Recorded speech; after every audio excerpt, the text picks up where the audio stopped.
इस देश के पत्रकार प्रधानमंत्री जी से प्रश्न पूछना भूल गए।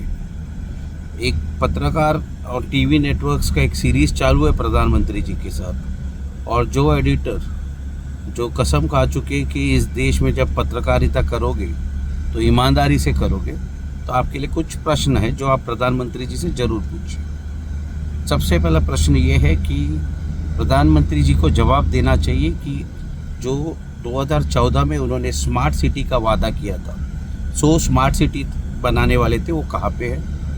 उसके बाद उन्होंने हर एमपी को कहा था भारतीय जनता पार्टी का कि एक एक गांव आपको दत्तक लेके वो मॉडल गांव बनाना है, वो कहाँ पे है।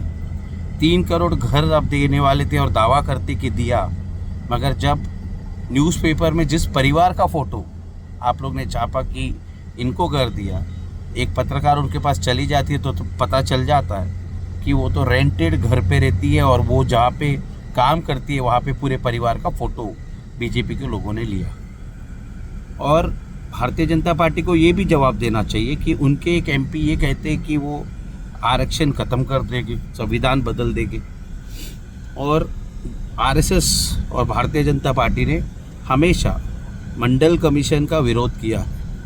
तो ये आपको बताना चाहिए कि आप सत्ता में आने के बाद क्या आप इस देश में जो रिजर्वेशन एससी एसटी ओबीसी को दिया जा रहा है, क्या आप उसको रोकने वाले हैं, क्या उसमें आप कोई बदलाव करने वाले हैं। क्योंकि हमने देखा कि महाराष्ट्र में आपने किस तरह मराठा आंदोलन को खिलाफ आपने काम किया, धनगर समाज को आप लोगों ने बार बार विश्वास दिलाया कि आरक्षण देंगे और नहीं दिया आपने।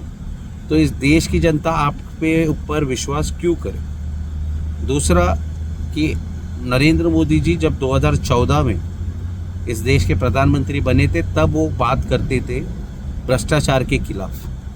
तो उस समय कांग्रेस सरकार में जो भ्रष्टाचार हुआ, जैसे कोयला घोटाला हुआ, तो उसके जो मेन एक्यूज है नवीन जिंदल, वो तो आज भारतीय जनता पार्टी में शामिल होकर आपने उनको लोकसभा का टिकट दे दिया।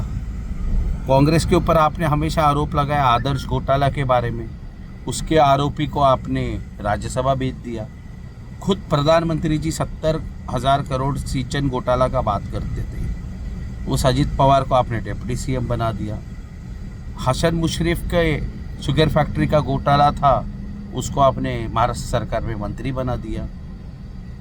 हेमंत बिश्व शर्मा जब कांग्रेस में थे, आपने ईडी का जांच लगाया था उनके ऊपर, आज वो भारतीय जनता पार्टी ने उसको मुख्यमंत्री बना दिया। नारायण राणे जी हो, उनके ऊपर ईडी का जांच शुरू किया, जैसे ही भारतीय जनता पार्टी में आ गए तो आपने उनको मंत्री बना दिया, उनका जांच भी रुकवा दिया, और आज फिर से उनको आपने लोकसभा का प्रत्याशी बनाया। प्रताप सरनायक हो, तो शिवसेना में थे उद्धव ठाकरे जी के साथ, उनको आपने परेशान किया, आज वो शिंदे गठ में चले गए तो उनका ईडी के केसेस को आपने ख़त्म करवा दी। और ये सब आपको पूछना चाहिए पत्रकारों को नरेंद्र मोदी जी से। नरेंद्र मोदी जी बड़ा बड़ा बात करते हैं कि आप भ्रष्टाचार के खिलाफ हैं, तो जो भ्रष्टाचारी जो आप बात करते थे 10 साल में, क्या उन्होंने महाराष्ट्र और देश के जनता का अगर पैसा लूटा है तो आपका दायित्व नहीं बनता है कि ये पैसा उनसे वसूला जाए। प्रफुल्ल पटेल ये एनसीपी में थे, इनको आप कहते थे दाऊद से लिंक है, इकबाल मिर्ची का नाम लगाकर उनके ऊपर आरोप लगाते थे। ईडी ने तो इनका घर भी सीज कर दिया था, आज वो आपके अलायंस में आ गए, आज फिर से आपने उनको राज्यसभा भेजा। ऐसे उदाहरण है, देश में ऐसे करीबन 100 के ऊपर नेता है जो आपके अपोजिशन में रहते तो भ्रष्टाचारी होते, मगर जैसे ही आपके पार्टी में शामिल होते या आपके अलायंस में आ जाते तो पाक साफ हो जाते। तो पत्रकारों को नरेंद्र मोदी से एक प्रश्न पूछना चाहिए। और जब 2013 में आर्मी के पर्सनल्स कांग्रेस का विरोध करते थे कि और कहते थे कि हमें 1 रैंक 1 पेंशन चाहिए, तब नरेंद्र मोदी उनके साथ खड़े थे। मगर आज 10 साल हो गया, क्या हुआ 1 रैंक 1 पेंशन का? आज आपको पेंशन ही नहीं देना है, इसलिए आपने उनका सर्विस 4 साल में ख़त्म कर दिया। आपने अग्निवीर स्कीम लाया, जिसका परिणाम ये होगा कि इंडियन आर्मी कमज़ोर हो जाएगा। चीन के प्रश्न के मुद्दे पे आप बात ही नहीं करते। 2013 में आप कहते थे कि मैं चीन को लाल आंख करके बात करूंगा। आज आपके पार्टी के राज्यसभा के एमपी सुब्रमण्यम स्वामी जी का कहना है कि चीन अक्षय चीन से आगे आकर 4,500 स्क्वायर किलोमीटर कब्जा कर चुका है। तो इसका जवाब कौन देगा? और पत्रकार और एडिटर्स जो आज नरेंद्र मोदी जी का इंटरव्यू ले रहे, उनसे ये प्रश्न क्यों नहीं पूछ रहे? ब्लैक मनी आप लाने वाले थे विदेशी बैंक में, जब अपोजिशन में थे आप कहते थे कि एक लिस्ट है, मैं सभी से ब्लैक मनी वसूलूंगा और लोगों के अकाउंट में 15 लाख रुपया डालूंगा। मगर 15 लाख नहीं डालते गए तो अमित शाह जी ने कहा कि ये जुमला है, मगर पैसा कितना आपने लाया वापस? टीवी में बैठकर रामदेव जी बाबा कहते थे कि पेट्रोल डीजल एलपीजी का भाव भ्रष्टाचारी है इसलिए महंगा है, आप नरेंद्र मोदी जी को लाइए 50% कम हो जाएगा। आज पेट्रोल जो 57 रुपीज़ का था आज 100 के ऊपर है। एलपीजी जो 450 रुपये का था आज 1200 रुपये है। तो आप लोग ने जो वादे इस देश की जनता से 2014 में किया, 2019 में किया, उस वादा को आपने आज तक पूरा नहीं किया। और आज आप पंडित जवाहरलाल नेहरू हो, इंदिरा गांधी हो, राजीव गांधी हो, इनका मुद्दा उठा रहे हो।